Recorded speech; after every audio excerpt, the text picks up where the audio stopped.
Alors, chers lecteurs des Médias 24, bonjour et bienvenue dans votre émission Zone Franche. Nous recevons aujourd'hui Madame Salwa Qarqi Belghziz, ou plutôt c'est elle qui nous reçoit à la SMEX. Madame Salwa Qarqi Belghziz n'est pas à présenter, donc elle est femme d'affaires, militante. Elle a été présidente de l'AFEM, de l'APEBI, également ex-députée. Aujourd'hui, nous la recevons en tant que vice-présidente de la SMEX, l'association marocaine des exportateurs. Alors, Madame Salwa Qarqi, quoi de neuf chez la SMEX? Bonjour, bienvenue à la SMEX et merci pour cet entretien qui va me donner donc l'occasion de présenter brièvement la SMEX, même si elle n'est plus à présenter. La SMEX est une association qui a fêté cette année ses 40 ans d'âge, qui compte 500 membres exportateurs actifs, en dehors bien sûr des fédérations, donc avec des membres indirects. Je voudrais quand même rappeler que nous vivons à cette rentrée un contexte qui est international et national, je dirais, assez difficile, hein, puisque nous sortons d'une période de Covid de 2 ans et demi à peu près, qui malheureusement a été suivie par la guerre de l'Ukraine. Et tout ça a engendré donc une augmentation des prix des matières premières, une augmentation du fret.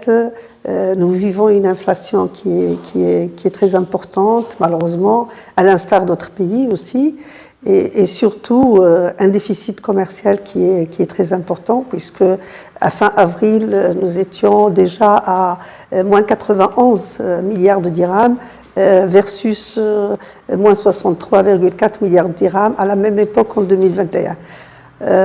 Et bien sûr, le taux de couverture, malheureusement, c'est aussi aggravé.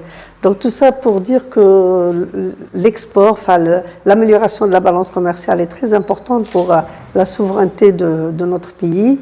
Et on ne peut améliorer cette balance commerciale que si on améliore l'export. Et bien sûr, on diminue l'import avec des mécanismes de substitution. Donc, pour tout cela, la SMEX, qu'est-ce qu'il y a du nouveau? La SMEX a été très, très active ces 2 dernières années, malgré, je dirais, malgré la crise sanitaire que nous avons vécue et qui a en fait empêché tous les déplacements. Nous avons axé toutes nos actions sur le digital. Donc nous avons effectué plus de 15 sessions de formation qui s'adressent donc aux différentes fonctions dans les entreprises. Nous avons organisé énormément de sessions de Doing Business. Donc c'est quoi une session de Doing Business? Une session où nous avons un expert qui connaît très bien un pays, qui maîtrise bien le pays et qui vient présenter pendant 2 heures à 2 heures et demie à distance donc les caractéristiques de ce pays, que ce soit sur le plan commercial, sur le plan politique, sur le plan culturel également, parce que quand on exporte, il faut connaître aussi la culture du pays. Donc à titre d'exemple, par rapport à la commission que je préside, qui est en fait la commission Afrique, nous avons organisé des Doing Business pour la Guinée, pour le Cameroun et pour le Kenya. Pourquoi on fait ces pays-là? Parce que nous estimons que nos membres connaissent assez bien donc, les pays de l'Afrique de l'Ouest. Par contre, l'Afrique centrale, donc les autres régions de l'Afrique ne sont pas assez connues. Et donc nous avons décidé justement d'ouvrir la connaissance, de permettre à nos membres de s'ouvrir vers d'autres pays. Nous avons, après le Covid, nous avons commencé bien sûr à travailler donc sur des missions à l'international. Donc la SMEX a participé au Ciel à Montréal. Nous avons organisé, j'ai eu le plaisir moi-même de présider à côté du président donc, de la SMEX la mission en Côte d'Ivoire. Donc c'est une mission qui a accompagné une vingtaine d'opérateurs dans le secteur de l'agroalimentaire. Et puis sur place, donc il y avait donc au-delà des présentations du pays, il y avait surtout des rendez-vous B2B, des visites des clients. Et nous avons été agréablement surpris en fait de découvrir que Abidjan nous avions une entreprise marocaine sur la nommée qui est La Belle Vie et qui est en fait parmi les plus grandes centrales d'achat de la Côte d'Ivoire. Et donc qui dit Côte d'Ivoire dit le hub envers tous les autres pays de l'Afrique de l'Ouest. Et concrètement, cette mission en fait a donné lieu à un projet dont je suis fière de porter et qui va donc voir le jour très bientôt. Donc je vous l'annonce en avant-première. C'est un projet que la SMEX va mener avec La Belle Vie pour accompagner des PME qui n'ont même encore jamais exporté justement vers ces pays-là.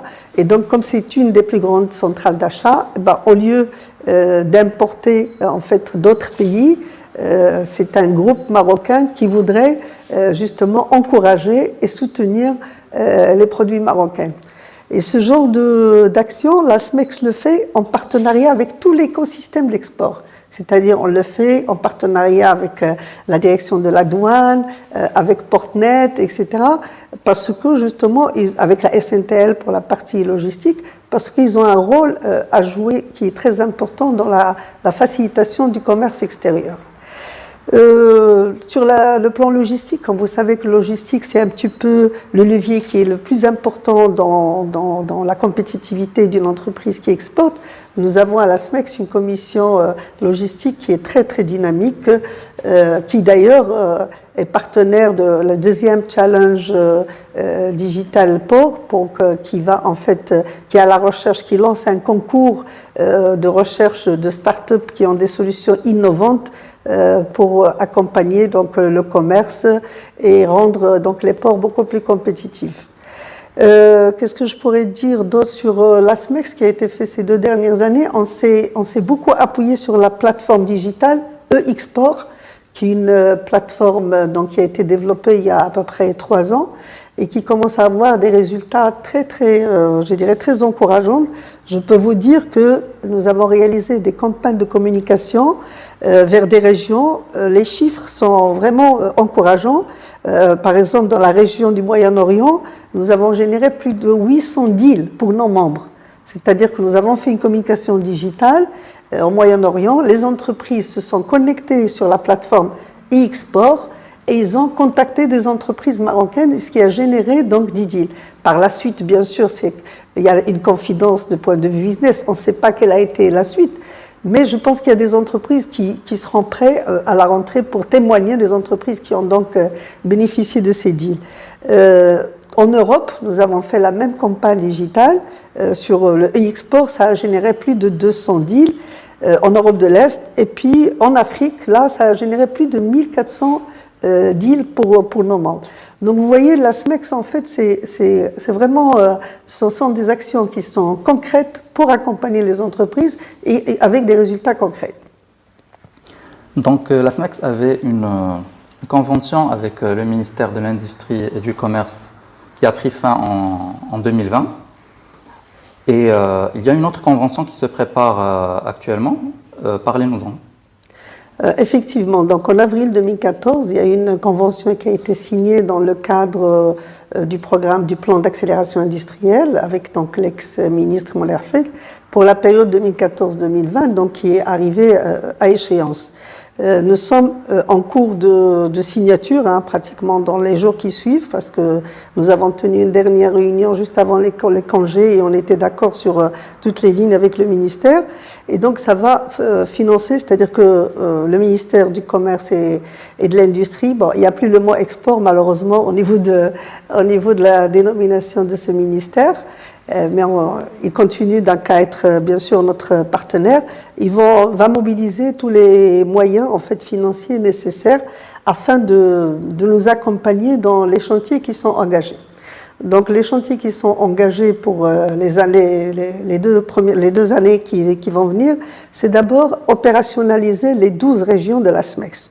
Il faut savoir que la SMEX a mis en place 12 bureaux régionaux. Donc, on couvre l'ensemble des régions du Maroc. Il y a eu donc des bureaux qui ont été mis en place, les présidents, et maintenant, il faut leur donner les moyens d'être opérationnels, de disposer d'une structure, bien sûr, permanente. L'objectif, c'est de les accompagner pour développer l'export à partir des régions. Parce que nous avons fait, donc la SMEX avait déjà réalisé il y a 2-3 ans donc l'offre exportable. Et puis on s'est rendu compte que chaque région avait ses spécificités et avec donc ses produits.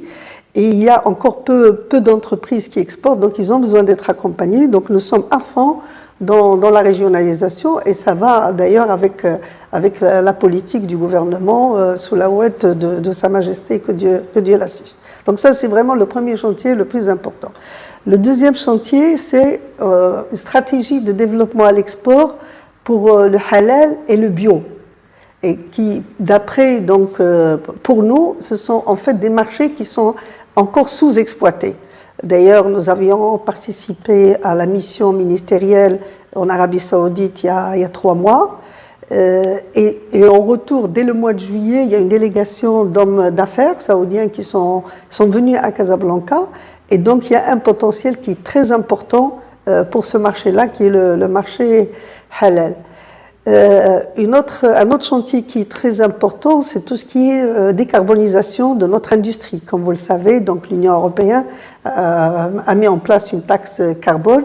Et donc, la SMEX a tout de suite réagi, elle a créé une commission décarbonisation. Et donc, nous avons déjà commencé par des séminaires de sensibilisation que nous avons tenus à Casablanca, que nous avons tenus à Tanger. Et nous devons absolument accompagner donc l'ensemble des régions sur cette notion de décarbonisation, sur le respect environnemental, etc., pour que ça ne soit pas un frein pour eux au niveau de l'export. Et enfin, le dernier chantier qui n'est pas je dirais, qui est le chantier aussi qui est très important, c'est qu'il y a une réflexion pour la refonte de la taxe parafiscale à l'importation. Il faut rappeler que c'est une taxe qui a été mise en place à l'époque quand M. Jetot il avait été chef de gouvernement, à la demande de la SMEX, et qui est versée, donc c'est une taxe parafiscale à l'importation, et qui est versée aux différentes fédérations, aux différentes associations, pour accompagner leurs membres à l'export. Et donc là, il y a une volonté du nouveau gouvernement de refondre cette taxe pour qu'elle soit beaucoup plus efficace. Et c'est l'ASMEX qui est le partenaire du gouvernement pour justement mettre en place ces nouvelles mesures et pour accompagner l'ensemble des fédérations et associations pour l'export. Donc voilà un peu les chantiers qui font... Donc c'est un engagement win-win de la part de l'ASMEX et de la part du ministère pour accompagner l'ASMEX dans ces différents chantiers, avec bien sûr un comité de pilotage qui sera mis en place, avec l'AMDIE qui fait partie de ce comité de pilotage, et avec une évaluation trimestrielle. L'ASMEX est aussi partenaire du ministère dans le programme Relance Export. Oui. De quoi s'agit-il ? Alors, en fait, c'est un programme qui fait suite aux anciens programmes qui avaient eu lieu par rapport à l'export. Donc, c'est une contribution, en fait, qui peut aller jusqu'à 4 millions de dirhams pour les entreprises soit qui vont, en fait, découvrir des nouveaux marchés, soit qui vont lancer des nouveaux produits. Et donc, ils ont jusqu'au 30 septembre pour soumettre leur dossier sur le site du ministère. L'ASMEX est partenaire, fait partie du comité de sélection. Et il faut savoir que là aussi, c'est-à-dire au niveau de l'arbitrage, la priorité sera donnée également en Afrique pour les entreprises qui souhaitent exporter sur l'Afrique. Ce n'est pas exclusif, mais s'il y a un arbitrage à faire, ça sera dans ce sens-là. D'accord. Alors, c'est seulement 40 entreprises. Est-ce que c'est pas trop peu ? En fait, c'est juste question de budget. C'est le budget qui a été alloué. Et si je suis persuadée que s'il y a plus de demandes, s'il y a plus d'entreprises qui répondent aux critères de sélection, je suis sûre que le ministère pourra dégager d'autres budgets dans le cadre de budget 2023, qui n'est pas encore décidé. D'accord. Alors, le ministère de l'Industrie et du Commerce, il a mis dernièrement en place une task force export qui est similaire à la task force souveraineté. Oui. Alors, pour vous, qu'est-ce que ça représente ce projet ? Qu'est-ce que vous en pensez ? En fait, vous voulez dire la task force qui a été mise en place dans le cadre du projet d'accompagnement dans le cadre de la ZLECAf. Non, c'est une task force qui a travaillé sur un ensemble de fiches produits marchés pour aider justement les entreprises marocaines à aller faire des différents marchés au niveau international. C'est dans ce cadre-là. C'est dans ce cadre-là. Il faut dire que, bon, vous savez que le Maroc, bien sûr, vient de ratifier l'accord de libre-échange donc Afrique.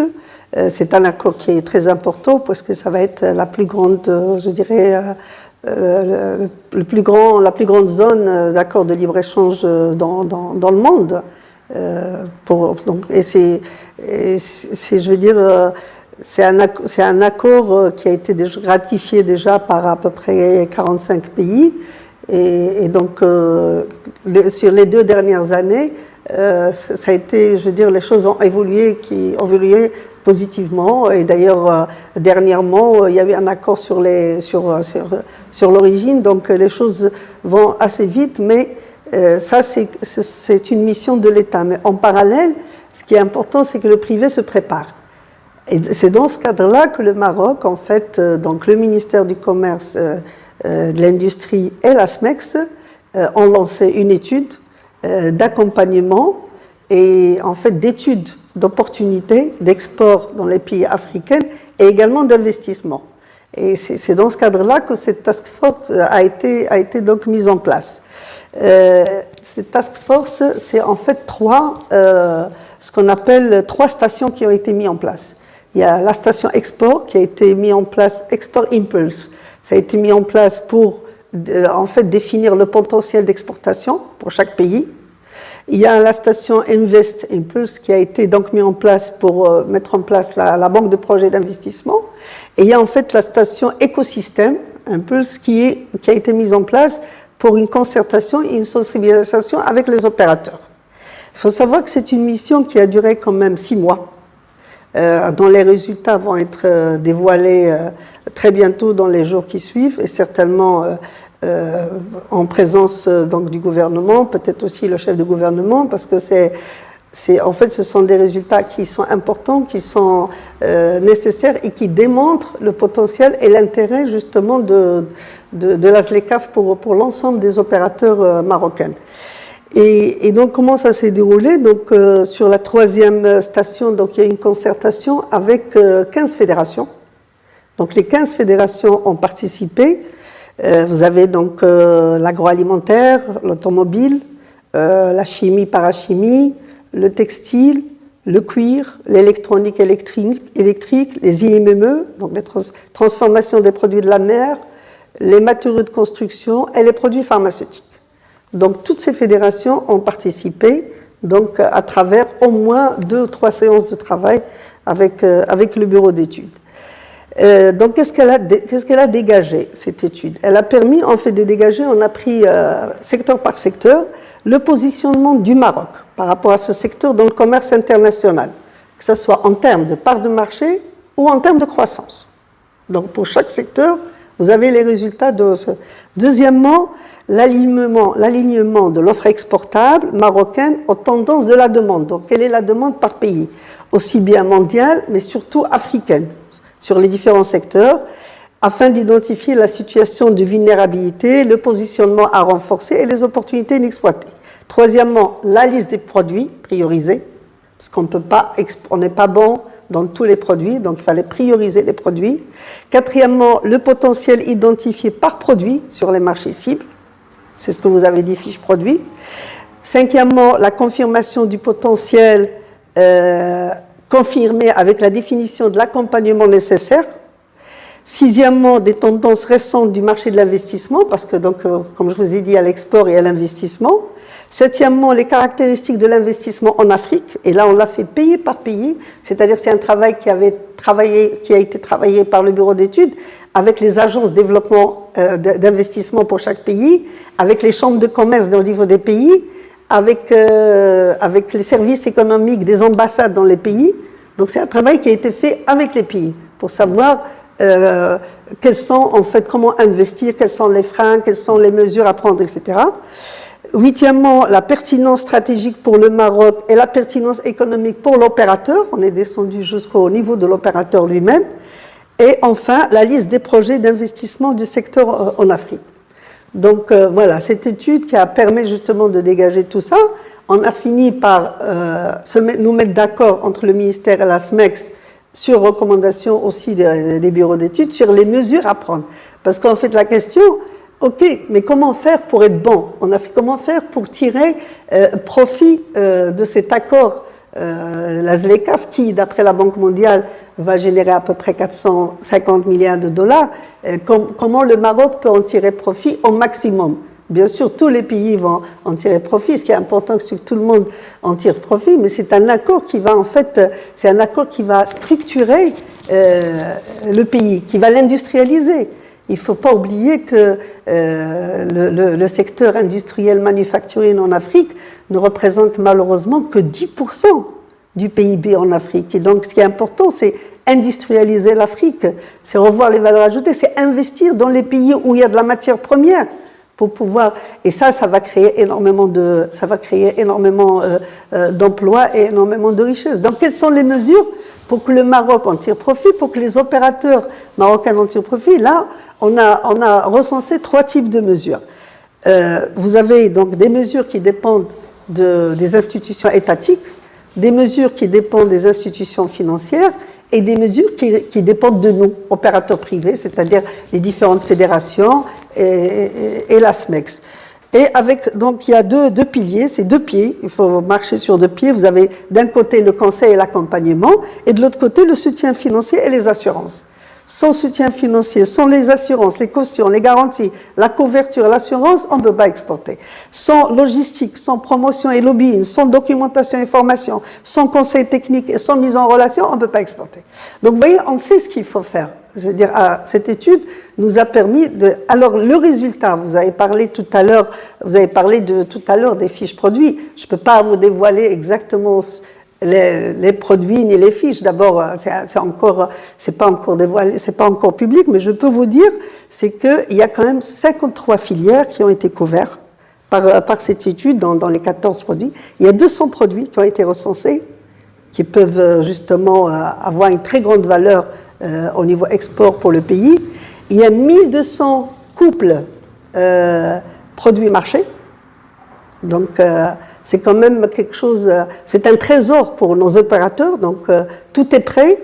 Il y a donc un potentiel de 10 milliards de dollars donc, d'export, c'est ce que l'étude a relevé, additionnel, et sur tous les investissements, il y a quand même 60 projets d'investissement qui ont été identifiés par pays. C'est-à-dire, on sait que dans ce pays, voilà le secteur où il faut investir, voilà la zone où il faut investir, voilà les mécanismes d'investissement, voilà comment l'État vous accompagne.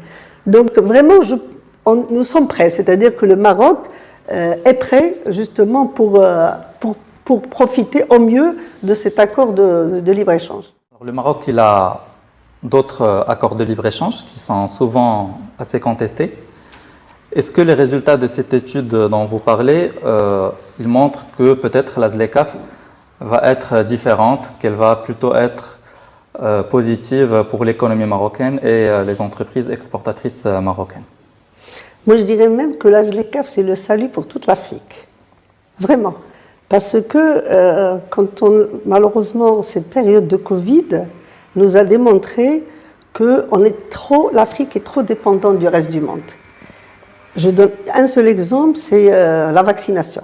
La vaccination, au niveau Afrique, seuls 13% de la population a bénéficié d'un schéma complet de vaccination parce que malheureusement, il y a une distribution inégale dans le monde.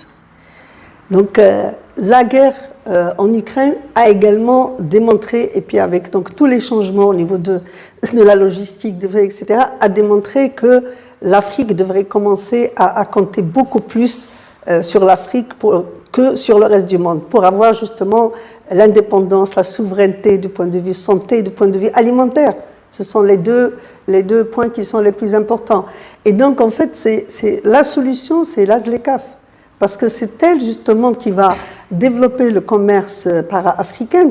C'est sûr que ces 2 dernières années, il y a quand même eu un accroissement de commerce entre les pays d'Afrique, et pas uniquement en termes de chiffres, mais également en termes de valeur ajoutée, mais ça reste quand même encore très très minime, et le potentiel il est énorme quand on voit la richesse de tous ces pays-là en matières premières, etc., et que tout part vers le nord pour être justement transformé et redescendre vers le sud. C'est vraiment dommage. Quand on voit justement cette compétition entre les différents pays pour aller en Afrique, que ce soit la Chine, que ce soit les États-Unis, que ce soit la France, etc., c'est parce que c'est là qu'il y aura de la croissance, c'est là qu'il y a de la jeunesse, et donc moi je pense que c'est vraiment le salut. Et les pays l'ont compris, surtout avec la conjoncture qu'on vit actuelle. Donc il y a une volonté politique de plusieurs pays, il y a une préparation du secteur privé, comme j'ai dit, donc pour le Maroc, et je pense qu'on est vraiment assez bien préparé par rapport à d'autres pays. Il faut juste maintenant qu'on mette en œuvre, qu'on démarre la mise en œuvre assez rapidement. Et je pense aussi, n'oublions pas que la jeunesse, elle se trouve au Maroc. Il faut qu'on puisse faire profiter nos entreprises de tout ce qui est innovation. Et donc, nous avons justement des start-up un peu partout en Afrique qui font des choses extraordinaires et donc qui pourraient faire bénéficier nos entreprises pour améliorer leur compétitivité.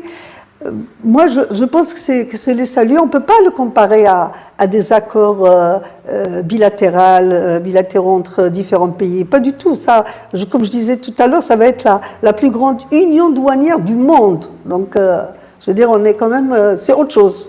Justement, l'Afrique, c'est 54 pays. Est-ce que vous voyez que ça sera facile d'implémenter un accord de libre-échange dans autant de pays, parce que surtout quand on connaît que dans l'Afrique, il y a souvent des conventions qui sont ratifiées, mais qui ne sont pas exécutées. Est-ce qu'il n'y a pas ce risque-là que ça soit continuellement reporté? Vous savez, l'Europe, l'Union européenne, ils ne se sont pas faits en quelques mois, donc c'est sûr que ça va prendre du temps. Mais déjà, on voit une dynamique ces 2 dernières années quand même. Il y a une dynamique qui est importante. Il y a les règles d'origine qui ont été adoptées dernièrement, donc il y a quelques mois. Donc les choses commencent à aller assez vite. C'est vrai que en fait, la difficulté, ça va être comment harmoniser les économies hétérogènes. Si je prends par exemple des grandes économies africaines comme le Nigeria, comme l'Égypte, et qu'ils rentrent sur le marché de l'alimentaire, par exemple, dans les mêmes conditions que des petits pays comme le Mali, c'est sûr que les petits agriculteurs vont souffrir. Mais ce qu'il faut, c'est que chaque pays, en fait, accompagne son tissu économique avec, en fait, des politiques pour les PME. Donc ça, c'est quelque chose qui est important. En dehors, justement, des règles de la ZLECAf, il faut quand même des politiques à côté qui accompagnent la PME, des politiques qui respectent le genre, parce qu'on en parle aussi dans la ZLECAf, l'inclusion, le respect des travailleurs. Donc il y aura il y a des choses qui vont se mettre en place qui, en fait, permettront justement de défendre aussi les petits. Donc c'est des choses qui vont... Mais on ne peut pas faire marche arrière. Je veux dire, c'est parti et je pense encore une fois, c'est la solution pour l'Afrique. Alors pour le Maroc, est-ce qu'il n'y a pas un risque qu'il y ait des capitaux qui sortent, que les entreprises marocaines veuillent investir en Afrique et qu'on ait des pertes d'emplois? C'est-à-dire, il y a plusieurs pays d'Afrique où il y a une main-d'œuvre moins chère, et que finalement, on préfère produire en Afrique pour le marché marocain plutôt que le contraire. Vous savez, ce que vous me dites là, ça me rappelle il y a 15 ans, quand on s'est posé la question par rapport à l'offshoring. Comme je suis du secteur, j'ai vécu un peu le lancement de l'offshoring à l'époque avec Sichto. Et justement, les Européens disaient, est-ce qu'on va pas perdre, justement, on va perdre des postes d'emploi qui vont partir au Maroc et on va perdre de l'emploi. Et au contraire, en fait, ça leur a permis d'être plus compétitifs parce qu'il y a des projets qu'ils ont gagnés parce que, justement, ils pouvaient sous-traiter une partie au Maroc. Et donc, ils sous-traitaient ce qu'on appelait donc, le back-office au Maroc. Ils gardaient le front-office en Europe et ils devenaient plus compétitifs. Ils recrutaient encore plus en Europe. Donc, je vous assure, c'est le même phénomène. Si on investit en Afrique, c'est-à-dire, nous sommes en Afrique, mais si on investit dans des pays africains où il y a de la matière première, comme le cacao, par exemple, sur place, et qu'on fait de la transformation sur place, ben, on pourra importer sur le Maroc, on peut exporter vers d'autres pays, on peut exporter vers l'Europe, etc. Et donc l'entreprise est plus compétitive. Et regardez l'exemple dont on a parlé tout à l'heure pour la centrale d'achat, c'est pas parce qu'ils se sont installés en Côte d'Ivoire qu'il y a moins d'emplois qui est créé au Maroc. Donc moi je ne crois pas à ça. Et puis il y a aussi des investissements en partenariat avec d'autres groupes internationaux. C'est-à-dire que là les Marocains devraient chercher justement des groupes internationaux, que ce soit japonais, etc., européens, chinois, et aller investir ensemble en Afrique. C'est ça le rôle qu'on doit absolument se donner. Et ça, c'est un rôle que plusieurs pays voudraient le faire, surtout nos voisins à côté, mais je pense que nous avons beaucoup plus d'atouts pour réussir justement à être ce hub, pas uniquement un hub pour l'export, mais un hub pour investir dans les autres pays d'Afrique. Alors on le voit justement sur l'offshoring. On a des entreprises marocaines de plus en plus fortes qui s'internationalisent, de vrais leaders, mais en même temps qui investissent beaucoup plus dans d'autres pays qu'au Maroc. Est-ce que vous avez le même ressenti ou non? Est-ce qu'il n'y a pas une crainte sur les... Franchement, si vous prenez cet exemple de secteur, c'est un secteur qui s'est énormément développé. Vous savez, il y a 15 ans, ça n'existait pas l'offshoring. Kazan Offshore n'existait pas. Technopolis, Oujda, Tétouan, etc. On a créé des milliers d'emplois des jeunes, alors qu'au départ, personne n'y croyait. C'était quelque chose qui est nouveau. Non, je pense qu'on Est-ce qu'il n'y a pas un risque sur ces emplois aujourd'hui? Non, au contraire. Enfin, avec le Covid, vous savez, l'intérêt pour le digital, il n'a fait que exploser. Le risque, c'est plutôt un départ massif peut-être de nos compétences, mais le fait de les garder ici et de travailler pour des entreprises européennes, c'est une bonne chose. D'ailleurs, vous savez qu'on vit, je suis dans le secteur, je peux vous dire qu'on vit un retour aussi des Marocains. Et ça, c'est quelque chose qui est extraordinaire. Et ça va se renforcer avec le dernier discours de Sa Majesté et certainement un plan d'action qui va être mis en place par notre gouvernement. Je pense qu'il y a un retour massif et surtout qu'avec les moyens digitaux, maintenant, on peut travailler à distance. Donc, les Marocains n'ont plus besoin d'aller sur place. Ils travaillent ici pour des entreprises européennes et ils facturent en devises, et donc ce qui ne peut qu'améliorer notre balance commerciale. Alors maintenant, on retourne à la ZLECAf et à l'Afrique. Qu'est-ce que fait la SMEX aujourd'hui concrètement pour s'y préparer? Alors là, on fait beaucoup de choses. C'est pas parce que je suis la présidente de la Commission Afrique, mais tout le monde travaille justement. Déjà, on a travaillé beaucoup sur cette étude. Vous savez, cette étude nous a pris quand même 6 mois avec des comités de pilotage, avec la mobilisation de l'ensemble des fédérations, parce qu'il fallait mobiliser l'ensemble des associations, l'ensemble des fédérations. Donc ça nous a pris vraiment 6 mois, et c'est pour ça que nous avons hâte que le résultat de cette étude soit dévoilé au public et soit dévoilé avec, bien sûr, on met en place une plateforme, je ne l'ai pas dit, il y aura une plateforme avec des droits d'accès, parce qu'on ne peut pas laisser ceci ouvert à nos concurrents d'autres pays. Donc, il faut qu'on soit quand même faut qu'on fasse très attention. Donc, on fait ça. On fait des missions B2B. Donc, je vous ai parlé tout à l'heure de la mission Côte d'Ivoire. La prochaine, elle est déjà prévue. On a déjà 40 inscrits pour le Sénégal, qui va se dérouler donc fin septembre. C'est-à-dire que nous, on travaille, on fait de la sensibilisation, on fait des présentations des nouveaux pays, et si on voit qu'il y a un engouement, parce que des fois, dans les doing business, nous avons à peu près 200 à 250 personnes qui se connectent. Et si on voit qu'il y a un engouement, là, on organise des séminaires. Vous savez, on a même reçu, moi-même, j'ai reçu avec le président des ministres des pays qu'on ne connaît pas assez bien, c'est-à-dire on a reçu le ministre comorien, on a reçu le ministre de Libéria. Donc vous voyez, on essaie aussi de découvrir, parce que comme vous avez dit, la ZLECAf c'est quand même 54 pays, c'est plusieurs pays, l'Afrique c'est plusieurs Afriques, et donc c'est ça, on fait de l'accompagnement, et avec ça, on travaille bien sûr la commission logistique, et tout est lié, la commission logistique travaille avec Portnet, avec l'AMP, etc., sur tout ce qui est facilitation pour l'export, sur les prix de fret, etc. Donc il y a un travail et on essaie, comme vous avez dit, de tirer en fait des PME et des TPE. C'est ça qui est important. On peut plus. Je pense que le Maroc ne peut plus se permettre d'avoir un discours champion national. Honnêtement, je pense qu'on devrait avoir des centaines de petits champions marocains. Et c'est ça l'enjeu. Et bien sûr aussi tirer profit du digital. Ça c'est très important. Tirer profit du digital pour pouvoir justement assurer une compétitivité au niveau de l'entreprise marocaine, parce qu'il faut qu'elle soit compétitive pour pouvoir exporter. Et avec aussi des mesures de l'État pour essayer, d'interdire peut-être, mais d'interdire un peu tout ce qui est export de matières premières. Il faut absolument qu'on ait plus de valeur ajoutée au niveau de l'export. Et pour avoir plus de valeur ajoutée, je vous donne un exemple, par exemple les déchets, on devrait garder nos déchets et faire du recyclage, faire de la transformation, faire de l'industrie. C'est ça qui va faire qu'on va exporter en fait beaucoup, et on va exporter avec de la valeur ajoutée. C'est ça qui est important. Alors vous avez parlé des TPE. Il y a beaucoup d'entreprises qui ont de bons produits mais qui n'arrivent toujours pas à exporter. Est-ce que vous les accompagnez dans la SMEX C'est un peu ce que j'ai dit tout à l'heure, c'est-à-dire la mise en relation, le lobbying, vendre le pays. Ça, c'est, je dirais, c'est comme une entreprise, un pays. Donc, il faut avoir une task force qui vend le pays.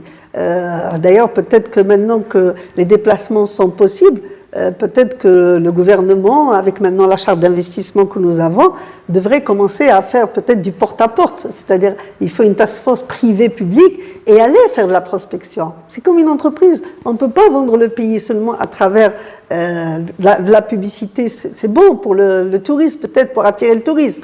Mais pour l'export des produits, c'est autre chose. Et puis, bien sûr, labelliser aussi les produits marocains. Et en fait, faciliter l'environnement pour l'entreprise. Il faut que tout soit facile, un guichet unique d'export. L'export devrait être la priorité numéro 1 au niveau du gouvernement. Surtout avec, comme j'ai dit tout à l'heure, avec le contexte international, avec le déficit commercial qui se creuse, etc. Alors, au jour d'aujourd'hui, on ne peut pas vraiment dire que le Maroc est une force exportatrice. Qu'est-ce qui manque? Qu'est-ce qui manque finalement à l'entreprise marocaine? Est-ce que c'est un problème de compétitivité? C'est sûr que si on n'est pas compétitif, on peut pas exporter. Mais il faut être bon chez soi. Moi, je pars du principe, vous savez, les leaders dans la monétique au Maroc, etc., ils ont commencé au Maroc avant d'aller à l'export. Donc, c'est sûr qu'il faut être compétitif à l'interne, mais aussi, il faut quand même que l'environnement soit propice. Et c'est un peu les mesures dont j'ai parlé tout à l'heure, qui est la partie conseil, accompagnement, la partie logistique. C'est quelque chose qui est très important. On est fiers, par exemple, d'avoir Portnet. C'est pratiquement parmi les meilleurs au monde au niveau de la plateforme, la facilitation. C'est-à-dire, les choses aujourd'hui, c'est pas les choses où il fallait les transitaires, les papiers, etc. Donc, les choses se sont beaucoup modernisées. Il faut faire du lobbying pour les entreprises marocaines. Donc, quand on vend, en fait, le Maroc, forcément, on vend les entreprises marocaines. Et ça, c'est quelque chose que Sa Majesté, il avait fait, que Dieu le glorifie, il y a quelques années avec sa tournée en Afrique. Et donc là, le gouvernement pourrait justement prendre le pas et prendre le relais parce que les choses ont évolué depuis ce temps-là. Et je pense que c'est important, surtout après les 2 années de Covid qui se sont passées et où on s'est rendu compte, comme j'ai dit tout à l'heure, que l'Afrique devrait commencer à compter beaucoup plus sur elle-même. Alors, si on peut revenir aux accords de libre-échange, je ne sais pas si vous pouvez nous donner un peu l'avis de la SMEX sur les autres accords de libre-échange. Quelle évolution vous en faites aujourd'hui? Écoutez, je suis vraiment pas peut-être la mieux placée pour en parler. On n'a pas fait d'évaluation au niveau de la SMEX, mais ce qu'on peut dire, c'est que depuis quand même 2-3 ans, ce n'est plus tabou. Ce n'est plus tabou. On voit donc qu'avec la Turquie, il y a eu des remises en cause de l'accord de libre-échange, des nouvelles discussions, etc. Donc ce n'est plus tabou, et je pense qu'il faut continuer dans ce sens-là. C'est-à-dire que pour nous, il faut faire une évaluation à la limite annuelle, et revoir. Mais c'est pas parce que on est déficitaire par rapport à un pays, c'est pas forcément la faute du pays aussi. Donc il faut aussi qu'on soit bon, qu'on se remette en cause, qu'on soit meilleur, qu'on regarde pourquoi est-ce que les autres sont mieux que nous. Donc vous voyez, c'est bien d'évaluer, mais il faut évaluer d'une manière qui est objective. Et nous, on sait maintenant, après cette étude, on sait ce qu'il faut faire. Il ne faut pas oublier que nous avons aussi fait l'étude de l'offre exportable. Donc on connaît notre offre Maroc, on connaît les limites de notre offre. Parce que aussi, il faut avoir beaucoup de choses à vendre. Il ne suffit pas de vouloir vendre, mais il faut aussi avoir des choses à vendre. Et aussi substituer les importations. Je pense que c'est une bonne stratégie que l'ex-ministre avait démarré, donc substituer les importations par de la fabrication locale. Et ça aussi, donc, plus on fabrique localement, plus on pourra également exporter. Alors après l'arrêt causé par la crise du Covid, vous préparez une mission à l'étranger, au Sénégal. Pouvez-vous nous en parler? Effectivement, en fait, c'est une mission qui vient suite à une autre mission B2B que nous avions fait virtuelle, avec des prises de rendez-vous sur 3 jours. Et donc, quand nous avons fait une évaluation c'est-à-dire à froid, c'est-à-dire 2 mois après les B2B, on a vu les rendez-vous qui ont été pris, donc téléphoniquement par la plateforme, etc. Les entreprises qui sont intéressées, les secteurs d'activité, donc c'est plus de la chimie, parachimie, le IMME, l'agroalimentaire.